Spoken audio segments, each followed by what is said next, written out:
Hi hello ಸ್ನೇಹಿತರೆ, good morning. Welcome to YK family. ಇವತ್ತು ಬೆಳಿಗ್ಗೆನೇ ಎದ್ದು ಬಾಗಿಲಿಗೆ ರಂಗೋಲಿ ಹಾಕಿ ನೆಕ್ಸ್ಟು ಟೀ ಮಾಡ್ತಾಯಿದ್ದೀನಿ. ಟೀ ಮಾಡಾದಮೇಲೆ ಎಲ್ಲರೂ ಟೀ ಕುಡ್ದಾಯಿತು. ನಂತರ ತಿಂಡಿಗೋಸ್ಕರ ವಾಂಗಿಬಾತ್ ಮಾಡೋಣ ಅಂತ ಅದಕ್ಕೆ ಬೇಕಾಗಿರೋದು ಈರುಳ್ಳಿ, ಟೊಮೊಟೊ ಹಣ್ಣು, ಬದನೆಕಾಯಿ, ಹಸಿ ಬಟಾಣಿ, ಕ್ಯಾಪ್ಸಿಕಮ್ ಮತ್ತು ನಾನಿಲ್ಲಿ ಬಟಾಣಿನೂ ಕೂಡ ತಗೊಂಡಿದ್ದೀನಿ. ಒಗ್ಗರಣೆಗೆ 2 ಸ್ಪೂನ್ ಎಣ್ಣೆ ಹಾಕಿ ಚಕ್ಕೆ, ಲವಂಗ, ಒಣಮೆಣಸಿನ್ಕಾಯಿ ಮತ್ತು ಈರುಳ್ಳಿ ಹಾಕಿ ಫ್ರೈ ಮಾಡ್ಕೊಳ್ತಾ ಇದ್ದೀನಿ. ಈರುಳ್ಳಿ ಸ್ವಲ್ಪ ಕಂದು ಬಣ್ಣ ಬಂದ ನಂತರ ಅದಕ್ಕೆ ಟೊಮೊಟೊ ಮತ್ತು ಬದನೆಕಾಯಿನ ಹಾಕ್ಕೊಳ್ತಾ ಇದ್ದೀನಿ.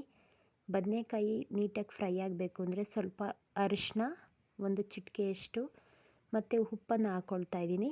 ಅದು ಫ್ರೈ ಆದ ನಂತರ ಹಸಿ ಬಟಾಣಿ ಮತ್ತು ಕ್ಯಾಪ್ಸಿಕಮ್ ಹಾಕ್ಕೊಂಡು ವಾಂಗಿಬಾತ್ ಪೌಡರ್ನ ಹಾಕ್ಕೊಂಡಿದ್ದೀನಿ. ನಾನಿಲ್ಲಿ ವಾಂಗಿಬಾತ್ ಪೌಡ್ರು